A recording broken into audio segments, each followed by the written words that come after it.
Ρε εσύ φίλε, μήπως ξέρεις πόσο κάνει αυτή εδώ? Γύρω σε 150 νομίζω. Ωραίο εργαλείο, Ωραίο, πολύ ωραίο, αλλά 150 που βρίσκονται.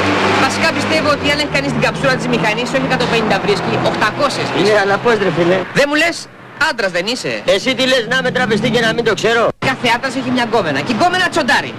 Για κάτω μου Λιάννα, δεν το καταλαβαίνω. Τη μηχανή εγώ θα την αγοράσω. Πώς ρε φίλε? Έχω ρίξει ένα παλαβό, γουστάρει η μηχανή. Της λέω θα τσοντάρεις? Και αυτή είπε ναι. Θα τα ρίξει στα αδέλφη της στο μεγάλο. Θα τα δώσει ο αδελφός της. Έτσι θα κάνει ο κόπανος. Της έχω πέσει ότι πάμε για γάμο, κατάλαβες. Και αυτός θέλει να την ξεφορτωθεί. Έτσι θα τη φάει, βέβαια, πρόκειται περί μεγάλου κοπάνου. Αλλά και εσύ ρε παιδάκι μου κάνεις γάμο να πούμε για μια μηχανή. Ποιο γάμο, τόσο λίγος είμαι στο μυαλό, θα την κοπανίσω.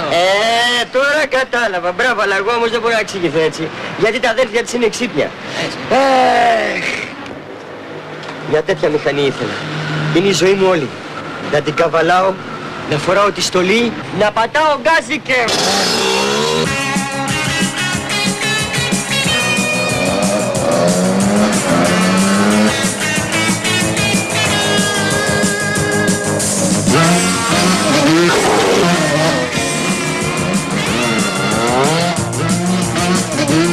Θέλω να ανέβω σε δυο